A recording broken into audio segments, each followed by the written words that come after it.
Imaginad una novela con esta trama. Un joven genio estadounidense consigue escribir uno de los libros más importantes del fin del milenio. Una obra monumental de más de 1200 páginas que alerta sobre dos males de la sociedad moderna: el egocentrismo y el hedonismo. La novela alcanza un éxito espectacular, pero ¿creéis que su autor logrará vencer su propio egocentrismo y hedonismo? ¿Y si os digo que en la novela se pueden rastrear las pistas de su propia autodestrucción? A veces, los escritores tienen vidas de novela, y no siempre de las felices. Hola, soy Javier Peña y esto es Grandes Infelices, un podcast de Blackie Books en el que os hablaremos de las vidas peculiares de algunos escritores. En el episodio de hoy os vamos a contar la historia de David Foster Wallace y la broma infinita.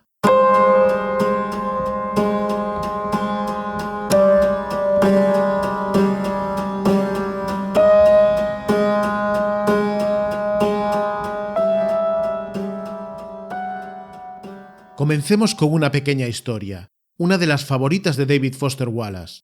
Con ella empieza su famoso discurso de 2005 en el Kenyon College. Dice así: There are these two young fish swimming along, and they happen to meet an older fish swimming the other way, who nods at them and says, "Morning, boys, how's the water?" And the two young fish swim on for a bit, and then eventually one of them looks over at the other and goes, "What the hell is water?" Dos peces jóvenes van nadando y se encuentran con un pez más viejo que nada en dirección contraria.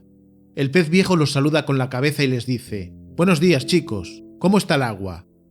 Los dos peces jóvenes siguen nadando un trecho hasta que uno de ellos mira al otro y le dice: «¿Qué demonios es el agua?». Para Foster Wallace, de esta pequeña historia se podían entresacar, en esencia, los principales problemas de su generación. El egocentrismo, estar tan centrado en uno mismo que seas incapaz de valorar lo que existe fuera, incluso algo tan obvio como el agua.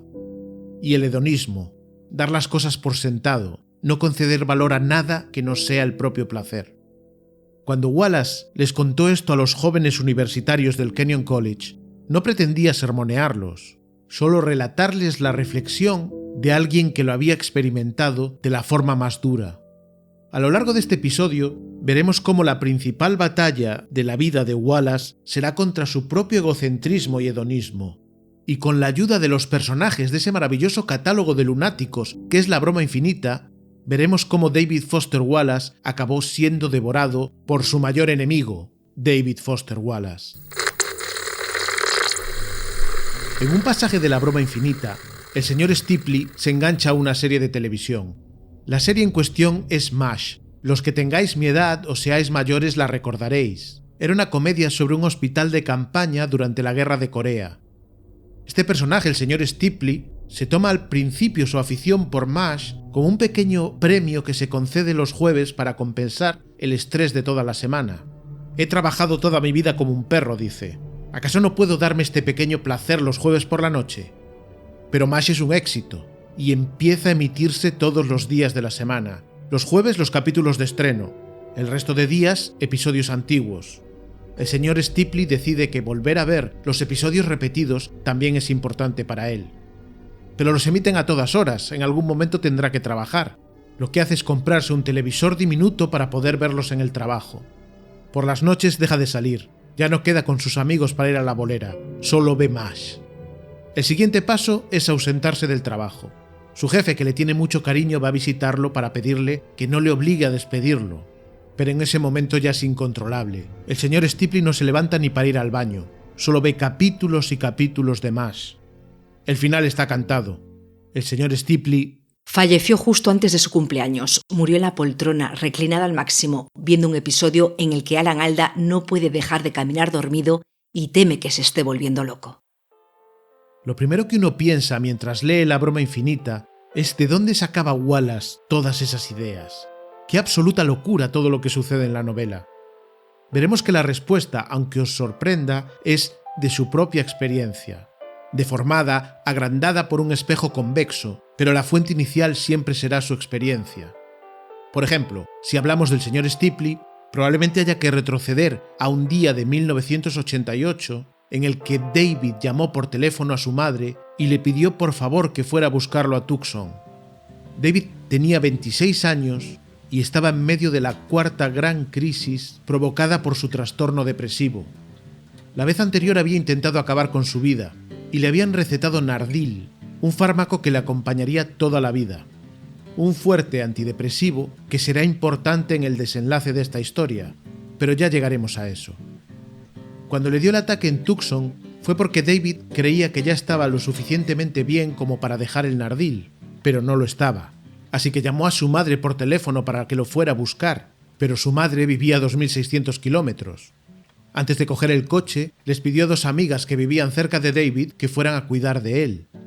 Cuando las amigas llegaron a su casa, se encontraron con David tumbado en el sofá bajo unas mantas, viendo sin parar la televisión.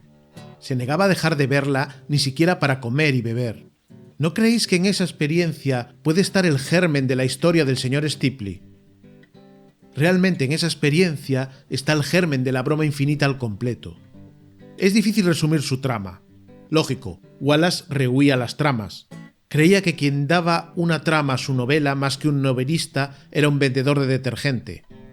Pero intentemos explicar, de todos modos, el detergente que hay en la broma infinita.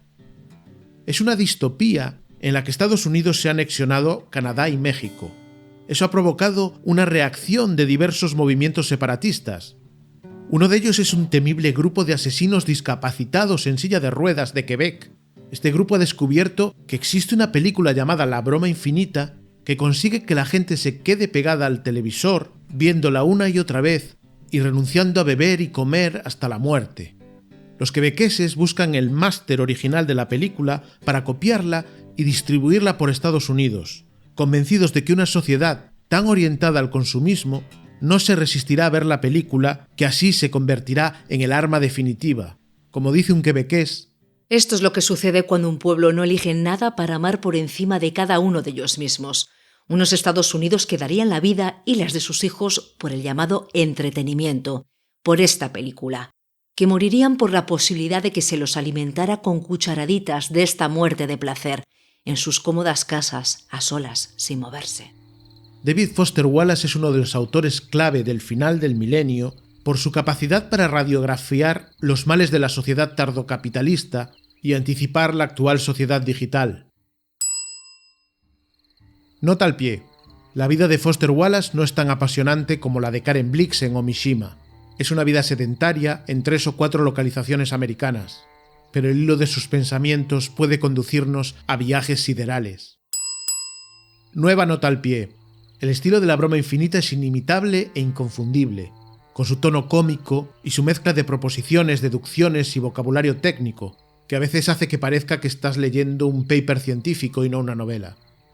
Uno de sus rasgos estilísticos más destacados es el uso de 388 largas notas al pie, algo así como esta nota al pie. En un pasaje de La Broma Infinita, el joven Hal Incandenza realiza una entrevista de admisión en la universidad.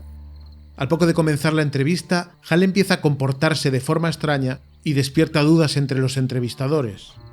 Entonces Hal decide tomar la palabra para despejar cualquier sombra de duda que pueda haber sobre su inteligencia. Esto es lo que les dice: yo leo y estudio, apuesto que he leído más que ustedes. No se crean que no lo he hecho. Devoro bibliotecas, desgasto los lomos de los libros, hago cosas como coger un taxi y decir: ¡a una biblioteca! ¡Vamos, ya! Mis instintos sintácticos son mejores que los de ustedes, y esto lo digo con el debido respeto. Podría, si ustedes me lo permiten, hablar y hablar. Hablemos de cualquier cosa. Creo que se ha minimizado la influencia de Kierkegaard en Camus. Creo que Hobbes no es más que un Rousseau entrevisto en un espejo oscuro. Creo con Hegel que la trascendencia es absorción. Creo que les podría batir a ustedes, caballeros, sin el menor esfuerzo. Como este personaje, Hal, Wallace era un genio, uno de esos genios cuya cabeza transita por caminos incomprensibles para el resto del mundo. La educación que recibió de sus padres le ayudó bastante. Su padre le leía Moby Dick cuando tenía solo 5 años, pero no una versión adaptada para niños, no, el libraco de Herman Melville, páginas y páginas sobre ballenas. Su madre, mientras, le metía en la cabeza la obsesión por la gramática. Si alguien cometía el más mínimo error gramatical durante la cena, su madre se llevaba la mano a la boca y tosía, y no dejaba de toser, hasta que la persona que había cometido el error se daba cuenta y rectificaba.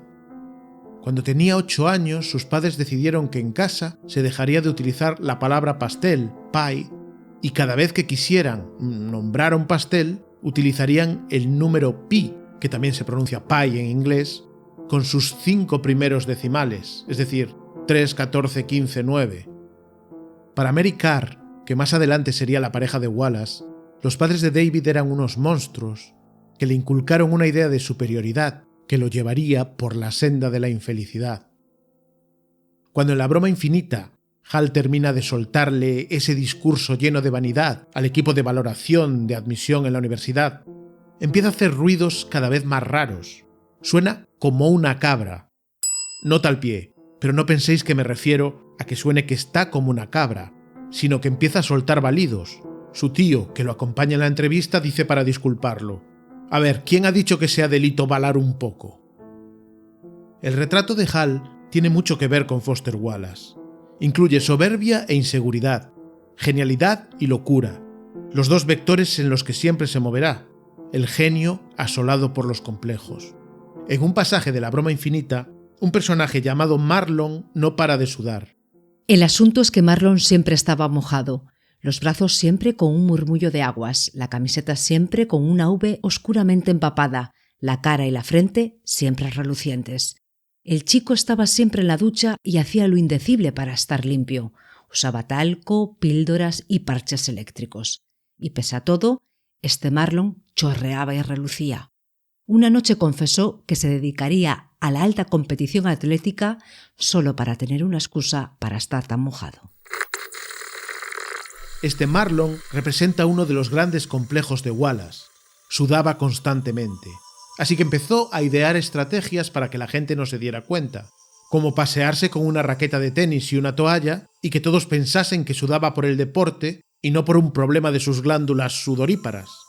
Esto dio pie al nacimiento de uno de los secundarios más locos y fascinantes de La broma infinita. Hablo de Lyle, una especie de gurú que vive en la academia de tenis y se alimenta del sudor de los alumnos. Les lame el sudor a cambio de consejos filosóficos. Nota al pie, David realmente era un buen tenista y jugaba al tenis con pañuelo. Cuando se dejó el pelo largo, mantuvo el pañuelo fuera de las pistas, para sujetarse el pelo, pero también para evitar el goteo del sudor. Más tarde se le conocerá por sus pañuelos y bandanas. Es decir, que la imagen que hoy todos tenemos de David Foster Wallace nació en parte por sus complejos. Pero cuando alguien es inseguro, tiende a esconder los complejos tras una capa de soberbia. En la universidad, cada vez que a David le presentaban a alguien, su primera pregunta era: ¿hasta qué punto estás familiarizado con la obra de Thomas Pynchon? Todos lo veían como un bicho raro. A veces abría la ventana y gritaba: ¡me encanta estar aquí! Pero todos se daban cuenta de que quien necesita gritar eso no está encantado de estar allí. Nota al pie, básicamente Wallace estaba anticipando Instagram, un lugar donde todos gritamos lo encantados que estamos de estar en sitios en los que odiamos estar. El inseguro cree erróneamente que el éxito es un antídoto contra la inseguridad.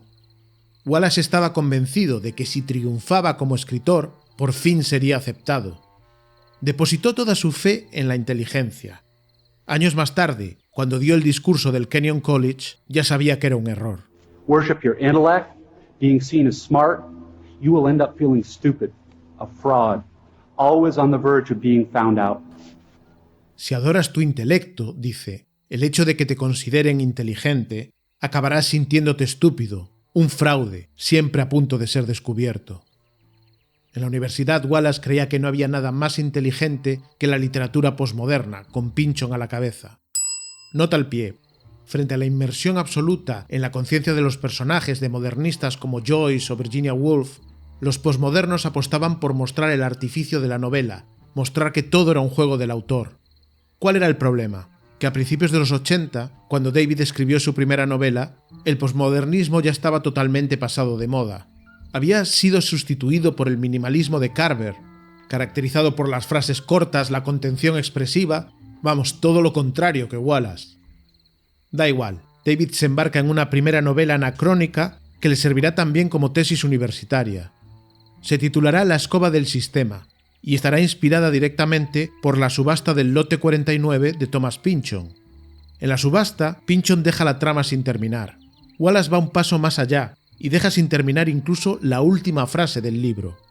La escoba del sistema termina con la frase «Soy un hombre de...». La palabra que falta es, obviamente, palabra, y ahí el juego. La novela no solo le permite aprobar la tesis, sino que consigue publicarla con 25 años y consigue cierto éxito. Para que os hagáis una idea de ese cierto éxito, un día su vecino de abajo le confiesa que es su mayor fan. Luego le explica: «Entiéndeme, no es que crea que la escoba del sistema no sea un pedazo de mierda, es solo que es menos mierda que el resto de las cosas que se publican». Ignoro si a David este piropo sui generis le sentó especialmente bien. Lo que sí sé es que contraatacó liándose con la novia del vecino, y que acabaron peleándose a puñetazos. Nota al pie, no creáis que la pelea a puñetazos tuvo que ver con que David se liara con su novia, sino con un libro que David le había prestado al vecino y que a él le encantaba y el otro odió. ¿Cómo iba a estar una discusión amorosa por encima de una discusión literaria? Pero recordad el discurso del Kenyon College. Si adoras la inteligencia, siempre te considerarás un fraude a punto de ser descubierto. David sabía que Pynchon estaba en su novela, tanto que si le preguntaban cuánto le había influido, decía que nunca había leído a Pynchon. Él, la misma persona que al conocerte te preguntaba cómo de familiarizado estabas con la obra de Pynchon. Cuando el New York Times dedicó un párrafo a enumerar los paralelismos entre las novelas de Wallace y Pynchon, David se escondió en casa y estuvo llorando 2 días seguidos. Siempre tuvo el miedo de ser desenmascarado como un fraude, toda su vida.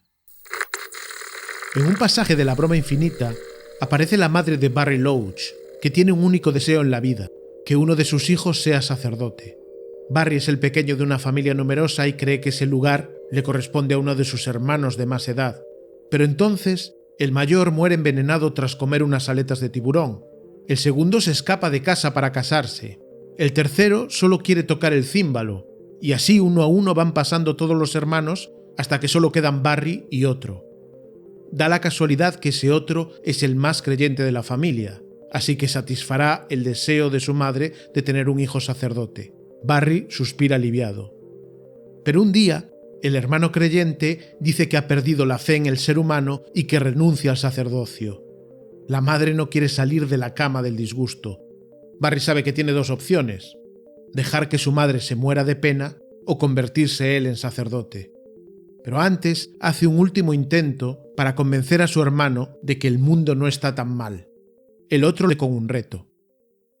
El hermano espiritualmente deprimido básicamente retó a Barry a no ducharse ni cambiarse de ropa durante un tiempo, adquirir aspecto de vagabundo y de ser poco de fiar y lleno de piojos, y claramente necesitado total de la básica caridad humana, y plantarse delante de la estación de Park justo al lado de los demás desgraciados representantes del lumpen urbano, que habitualmente están allí pidiendo monedas, y que Barry extendiera su mano sucia y en vez de pedir monedas pidiera que lo tocaran, es decir, que le transmitiesen un poco de calor y mano básico.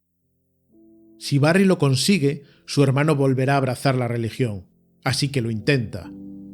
No hace falta que os diga que nadie lo toca ni se le acerca. Al revés, lo esquivan cuanto pueden. Antes que tocarlo, prefieren darle dinero. Le lanzan monedas a lo lejos y acaba ganando más dinero que con su trabajo. El resto de los sin techo de la zona ven el éxito de Barry y empiezan a imitarle. Como agradecimiento le ofrecen a Barry el alcohol que guardan en sus botellas envueltas en bolsas de papel. Finalmente Barry no acabará convirtiéndose en sacerdote. Acabará convertido en alcohólico como los sin techo. Como Barry, David también terminó siendo alcohólico de forma indirecta. Realmente a lo que David estaba enganchado era la marihuana, pero cuando consiguió una beca en la residencia artística Yaddo, no sabía cómo conseguir María allí.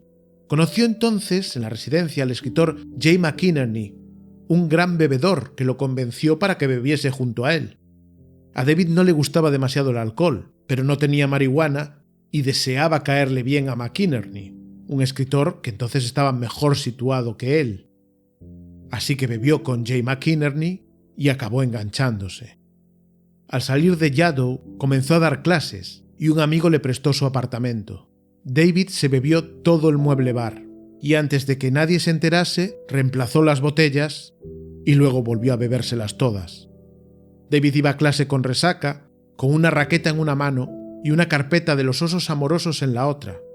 A los alumnos les parecía alguien muy divertido. Lo que no sabían era que David estaba a punto de descarrilar. Poco después de eso, las amigas de su madre lo encontrarían en la casa de Tucson, tumbado y viendo la tele sin parar. Tenía 26 años y debía volver a casa de sus padres. Nota al pie. David le llamaba a la dependencia de sus padres el Fondo Wallace para niños desnortados, y de hecho incluyó este fondo imaginario en los agradecimientos de su libro de relatos La niña del pelo raro. En un pasaje de La broma infinita, un personaje llamado Don Gately, un adicto a los narcóticos, planea vengarse del fiscal que lo envió a prisión. Gately es físicamente temible. Wallace nos dice que tiene el tamaño de un dinosaurio joven, pero la venganza que prepara es mucho más sibilina. Una noche que sabe que el fiscal y su mujer no están en casa, se cuela junto a un socio manipulando la alarma. No la desactivan. Lo que hacen es programarla para que suene 15 minutos más tarde. De ese modo la policía pensará que se han escapado corriendo por el estruendo de la alarma. Cuando llegan al escenario del asalto, el fiscal y su mujer ven sus objetos de valor amontonados en el suelo. La policía les dice que seguramente a los ladrones no les ha dado tiempo a llevárselos.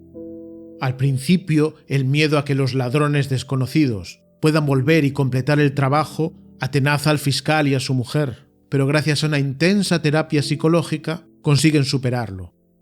Hasta que un día llega a su buzón una carta extraña. La carta incluye un folleto de publicidad sobre la importancia de la higiene bucal, pero incluye también algo más. 2 fotos Polaroid de alta resolución, una del inmenso Don Gately y otra de su socio, los dos con máscaras de Halloween que denotaban una gran alegría profesional. Los dos con los pantalones bajados y con mangos altamente definidos de los cepillos de dientes de la pareja saliéndoles del culo. La mujer del fiscal queda psicológicamente tocada de por vida, y Don se esconde en una clínica de rehabilitación para que no lo encuentren. Allí acabará enamorado de una extraña mujer que siempre lleva cubierta la cara por un velo. Ahí es donde la vida del imaginario Don Gately se cruza con la de David Foster Wallace. David también acudió a una clínica de rehabilitación y luego se unió a Alcohólicos Anónimos, una decisión que le cambió la vida, tanto en lo personal como en lo literario. En Alcohólicos Anónimos, David adquirirá una costumbre que mantendrá toda su vida. Cada vez que hace algo mal, se disculpa. Le escribe a la persona que le prestó su piso para pedirle perdón por haberse bebido su mueble bar y le envía dinero para que lo reponga. Le escribe a una chica con la que salió para pedirle perdón por su adicción al sexo que llevó al fracaso de la relación. Un día sale por la noche y vuelve con la mano ensangrentada. A la mañana siguiente recuerda que ha roto la cristalera de una tienda de comestibles de un puñetazo. Se planta allí y le da $200 al sorprendido dependiente. Sin duda, pedir perdón después de comportarse de forma errónea es algo que honra a Wallace, pero tal vez le habría honrado más que hubiese dirigido sus esfuerzos a no comportarse mal antes de pedir perdón. En breve veréis claramente a qué me refiero. En Alcohólicos Anónimos, Wallace también se enamora de una mujer que trata de dejar atrás su alcoholismo. Se llama Mary Carr y años después triunfará como novelista con un libro titulado El Club de los Mentirosos. Más que enamorarse locamente de ella, David lo que hace es enamorarse patológicamente. En primer lugar, Mary estaba casada. Más importante, no estaba nada convencida de iniciar una relación con aquel chico 7 años menor que ella, tan brillante como poco cuerdo, tan inteligente como inmaduro, alguien que cerca de la treintena se alimentaba de pastelitos industriales y refrescos con sabor a uva. Pero él no asumía el rechazo. Cuando un día David apareció con un vendaje en el hombro, Mary pensó que tal vez se habría autolesionado para impresionarla. Era casi peor, se había hecho un tatuaje con un corazón y el nombre de Mary. Nota al pie. Más adelante, cuando se casó con Karen, David tachó el nombre de Mary y añadió un asterisco al tatuaje del corazón. En otro lugar, incluyó un segundo asterisco con el nombre de Karen al lado. Era una nota al pie, El rey de las notas al pie había llevado su rasgo estilístico a la máxima expresión tatuándose una nota al pie. A medida que David se iba desintoxicando de la bebida, se iba intoxicando de su obsesión por Mary Karr. Un ex convicto que Wallace había conocido en el programa de rehabilitación contó que en esa época David le había pedido que le consiguiera una pistola para matar al marido de Mary. Finalmente ella se separó del marido e intentó mantener una relación con David. Lo primero que le pidió fue que fuera a terapia, pero no funcionó. Seguramente la experiencia sería parecida a la que cuenta en La broma infinita. La psicóloga es la doctora Dolores Rusk, una mujer con cara de ave de presa a quien los chicos consideran un poco peor que inútil. Entras a verla con un problema y lo único que hace es crear una jaula con las manos. Mira abstraídamente por encima de la jaula, coge la última oración subordinada que digas y te la repite con tono interrogativo. ¿Una posible atracción homosexual por su pareja de dobles? ¿O una erección incontrolada durante el torneo de Cleveland? ¿O le indigna cuando la gente repite lo que usted dice en vez de contestar? ¿O le cuesta mucho no romperme el cuello como a un pollo? El comportamiento de David fue a peor y llegó al maltrato físico. Un día le lanzó una mesa de centro a Mary, otro día intentó arrojarla desde un coche en marcha. ¿Sabéis lo que hacía luego? Le escribía cartas para pedirle perdón. Ni siquiera cuando Mary lo dejó, abandonó David su comportamiento psicótico y abusivo e intolerable. Le compraba lencería y se la enviaba sin remitente. Compró incluso el derecho a ponerle a una estrella el nombre de Mary y le envió el certificado. Fue, sin duda, lo peor que hizo en su vida, pero Wallace no solo abusó de Mary, también abusó de la confianza de sus compañeros de Alcohólicos Anónimos y utilizó muchas de las historias que oyó allí y que son completamente confidenciales para escribir La broma infinita. En un pasaje de La broma infinita, el agregado médico de la embajada saudí tiene que cuidar la higiene bucal de un príncipe árabe que se niega a comer otra cosa que no sean toblerones.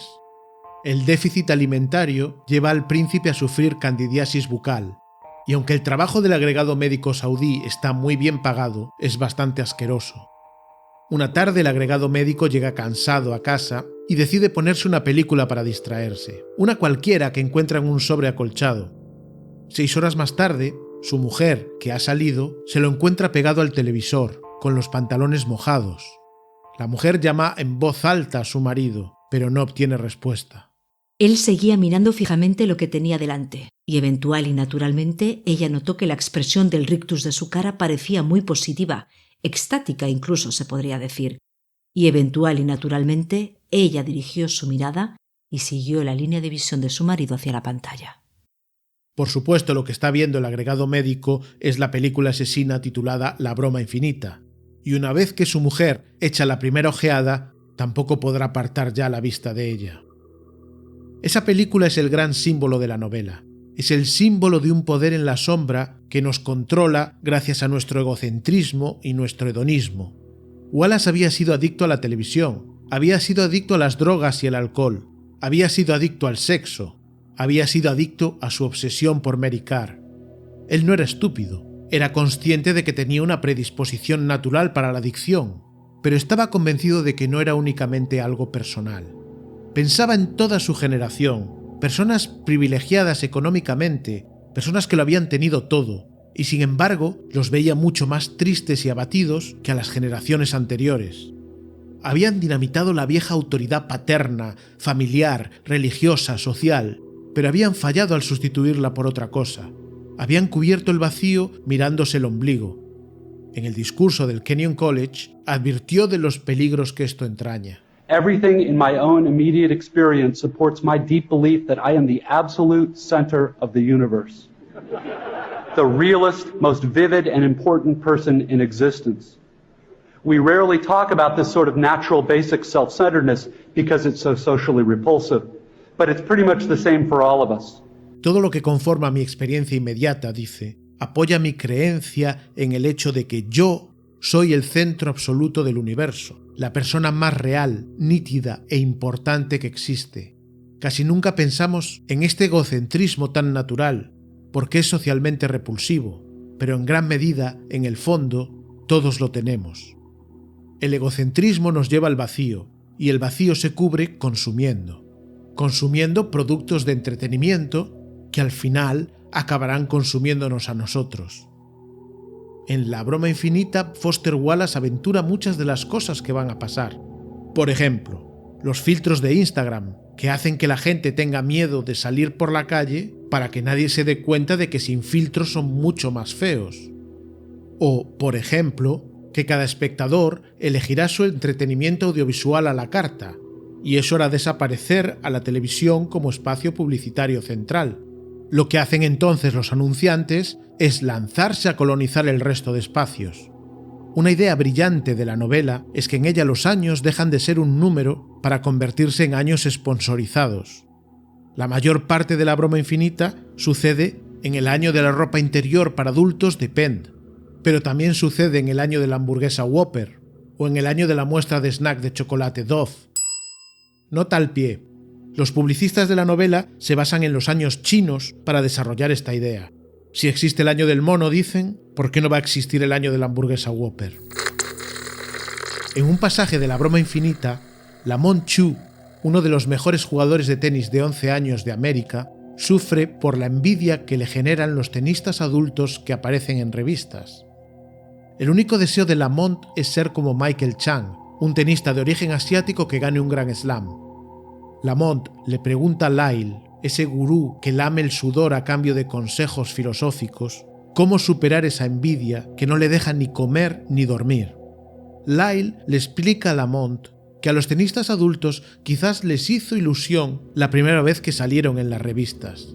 Después de eso ya no disfrutan por aparecer en las revistas. En todo caso, después de la primera vez, solo temen dejar de salir en ellas. Están tan atrapados como tú, Lamont, le dice. Has sido atrapado por el engaño de que la envidia produce un sentimiento recíproco. Crees que tu dolorosa envidia por Michael Chan tiene otra cara, que Michael Chan disfruta de ser envidiado por Lamont Chu, pero eso no existe. Te mueres por comer un alimento inexistente. Es una reflexión tremenda sobre la envidia. Y estoy convencido de que el principal destinatario de este mensaje de Foster Wallace era Foster Wallace. David envidiaba el éxito literario. Lo envidiaba tanto que tenía muy pocos amigos entre los escritores. Podía pasar que no le interesase lo que producían y entonces los mirase por encima del hombro. O podía pasar que sí le interesase lo que producían y entonces los mirase muerto de envidia por no haberlo escrito él. Pero finalmente le llegó el éxito, con un libro que parecía imposible que tuviera éxito. La edición final de La broma infinita tiene 1200 páginas con una letra muy pequeña, y eso que durante la corrección de la novela le quitaron 500 páginas. La batalla entre Wallace y su editor fue muy dura. Si alguien entraba en casa de David en esa época, podía ver los capítulos de La broma infinita distribuidos por el suelo. Había empapelado el baño con páginas de la novela. Intentaba ordenarlas mientras veía la película Beethoven, la del perro. Decía que a esas alturas la única forma que podía seguir trabajando la novela era viendo esa película. Llevaba 8 años con ella. Era algo titánico. En las reuniones de marketing de la editorial, la pregunta recurrente era: «Oye, ¿alguno ha llegado de verdad a leerse la cosa esa?». No solo que fuese un libro inmenso, es que apenas había trama y el final era ambiguo. Era un libro que no pretendía entretener, sino todo lo contrario. Wallace pensaba que no podía denunciar la narcotización de la sociedad a través del entretenimiento y al mismo tiempo escribir un libro brutalmente entretenido. Por eso quería subtitular la novela Un entretenimiento fallido, pero en la editorial se negaron en redondo. «Sí, hombre, vaya manera de vender un producto», le dijeron. La broma infinita es difícil de entender. Se entiende mucho mejor en una segunda lectura, así que Wallace no solo pretendía que la gente leyese 1200 páginas, sino 2400. El libro vendió muchísimo, pero a David le atormentaba pensar cuánta gente realmente lo había leído y cuánta lo había comprendido. A pesar de todo, se convirtió en el símbolo de una época e inauguró una corriente literaria que llamaron post-postmodernismo o también novela grunge. Nirvana era el grupo de la década. En el estribillo de su canción más famosa, Smells Like Teen Spirit, cantan Here we are now, entertain us. Aquí estamos, entretennos. Realmente, el himno grunge por excelencia parece salido de uno de los personajes de la novela de Wallace. La broma infinita le dio a David el éxito soñado, pero pronto se dio cuenta de algo. Se dio cuenta, como trata de explicarle Lyle a Lamont Chu, se dio cuenta de que el éxito era una verdadera mierda. En un pasaje de La broma infinita, un joven llamado Eric Clipperton irrumpe en el circuito de tenis junior con 16 años. Nadie sabe de dónde ha salido, solo que no para de ganar partidos. Pero hay una razón. Todo empieza con el primer partido de Eric Clipperton en el circuito. Va perdiendo 4-1 en el segundo set. Entonces se sienta en su silla y en vez de secarse con la toalla, mete una mano en su bolso, extrae una elegante caja de madera y luego una pistola Glock 17. La acaricia. Le pone el cargador en la base con un clic metálico y escalofriante. Se acaricia la sien izquierda con el cañón brillante del arma.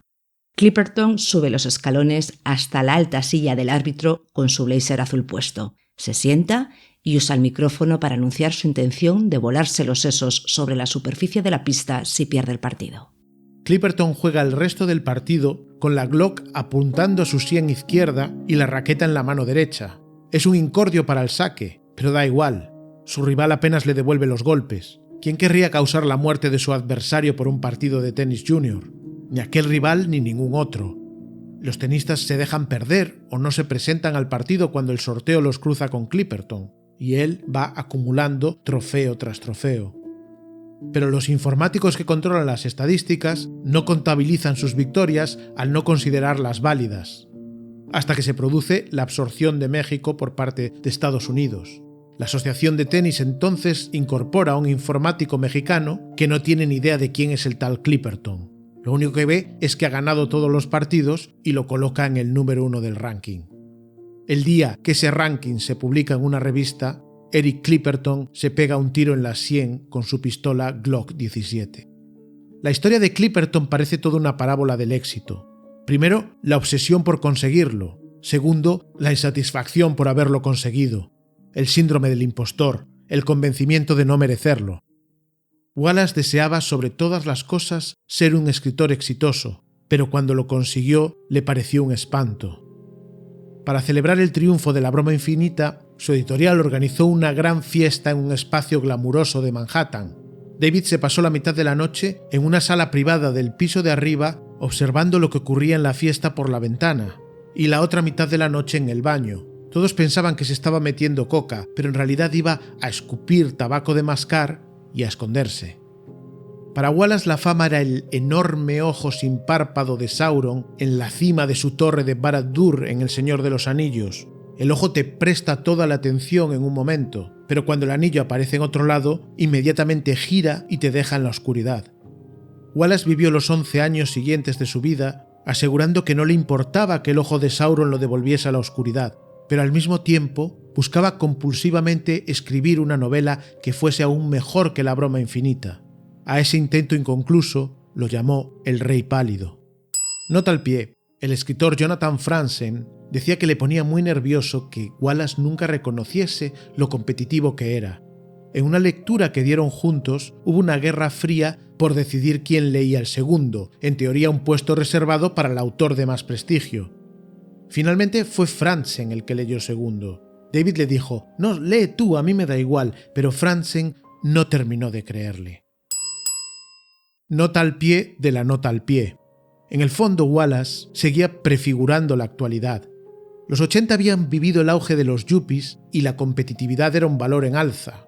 En cambio, en la sociedad actual detestamos la competitividad, al menos públicamente, porque en el fondo seguimos siendo muy competitivos. Decimos, «Oh, a mí me da igual vender tanto o ganar tal premio», pero luego nos arrancamos los pelos si no lo conseguimos. La etapa posterior a La broma infinita estuvo marcada por la relación de David con una nueva pareja, Karen, esa mujer cuyo nombre se tatuaría en una nota al pie. A su lado fue más feliz y estuvo más calmado que nunca, y sin embargo también fue incapaz de avanzar en El Rey Pálido. Wallace estaba bloqueado, empezó a pensar que La broma infinita había sido una chiripa. Así como en su momento vital más complicado, había ideado una obra maestra, parecía que cuando las cosas marchaban bien, su producción se resentía. Parecía como si necesitase la infelicidad para arrancar. En un pasaje de La broma infinita, el director de la famosa película asesina, James Incandenza, decide suicidarse metiendo la cabeza en el microondas y accionando el aparato. ¿Cómo es posible?, se preguntan todos. James era inventor y un manitas y utilizó un taladro para hacer un agujero con el tamaño de su cabeza en la puerta y rellenó el espacio sobrante con papel de aluminio enrollado. Luego le dio al botón. ¿Era suficiente? El resultado indica que sí. El forense, al llegar al lugar del suicidio, aseguró que como máximo sufrió 10 segundos. Con la presión existente tuvo que haber sido casi instantáneo. Luego señaló las paredes de la cocina y entonces vomitó. El forense. Su hijo, Hal, aquel que balaba como una cabra, fue quien encontró el cuerpo despedazado de su padre. A Hal el resto de su vida lo atormentaría lo primero que pensó al acercarse a la cocina. Mi primer pensamiento inconsciente resultó ser que algo olía deliciosamente. La muerte y el suicidio rondan toda La broma infinita. Parecía que David quisiese anticipar en ella también su propio final. Un final cuyo principio llegó de una forma tan absurda que parece una escena de La broma infinita. Fue después de cenar con Karen en un restaurante iraní. David sintió un terrible dolor de estómago. Él se alimentaba de poco más que pastelitos y perritos calientes, así que pensó que sería que la comida iraní le resultaba demasiado extraña a su estómago, pero como el dolor no remitía, acabó en el médico. El doctor se asombró al descubrir que Wallace llevaba más de 20 años consumiendo Nardil. ¿Recordáis aquel fuerte antidepresivo del que hablamos al principio? El Nardil afecta al estómago si lo combinas con ciertos alimentos. La comida iraní debió producir ese efecto. El médico le aconsejó que abandonase el Nardil y que lo reemplazase por otro fármaco. David probó varios, pero ninguno funcionó. Cuando quiso volver al Nardil, este también había dejado de hacerle efecto. David empezó una deriva terrible. Perdió 30 kilos. No soportaba el sufrimiento al que le sometía la liberación de su propia mente. Intentó suicidarse una vez con pastillas. Otro día lo descubrieron con una manguera escondida en el coche. Karen le dijo que no se daba cuenta de que si se suicidaba sin acabar su nueva novela, ella iba a convertirse en la Yoko Ono de la literatura. Él sonrió, pero no le hizo mucho caso. El 12 de septiembre de 2008, David le dijo a Karen que se fuera a trabajar tranquila. Ella no quería dejarlo solo, pero unos días atrás David había ido al quiropráctico y pensó, ¿quién va al quiropráctico y luego se suicida? Wallace dedicó el día a ordenar las páginas que tenía del Rey Pálido. Luego le escribió una carta a Karen, salió al patio, se subió a una silla y se ahorcó. David tenía pegada en una carpeta una anécdota de T.S. Eliot cuando el perfeccionismo lo había llevado al bloqueo. Un amigo le dijo a Eliot que su problema era creerse Dios. David había subrayado esas palabras. En 46 años de vida, aparte de relatos y artículos, solo publicó la novela de su tesis y La broma infinita. Quizás, si hubiese sido menos genial, habría escrito más novelas. Quizás, si no se hubiese creído Dios, habría sido más feliz. Quizás olvidó que no debía ser como los peces de su historia. Awareness of what is so real and essential, so hidden in plain sight all around us all the time, that we have to keep reminding ourselves, over and over, this is water. Olvidó que lo esencial a menudo está oculto delante de nuestras narices, tanto que nos vemos obligados a repetirnos una y otra vez, esto es agua, esto es agua. Hasta aquí nuestra historia de David Foster Wallace, pero la suerte es que las historias no se acaban nunca. Y dentro de 15 días volveremos con otra autora. Os dejamos una pista. Emily Dickinson escribió en un poema: «Morí por la belleza, pero apenas pude acostumbrarme a mi tumba». Pues nuestra próxima autora también fue poeta y vivió y murió por la belleza, pero siempre estuvo convencida de que se acostumbraría a su tumba. Y hasta ahí la pista. Nos escuchamos en el próximo Grandes Infelices.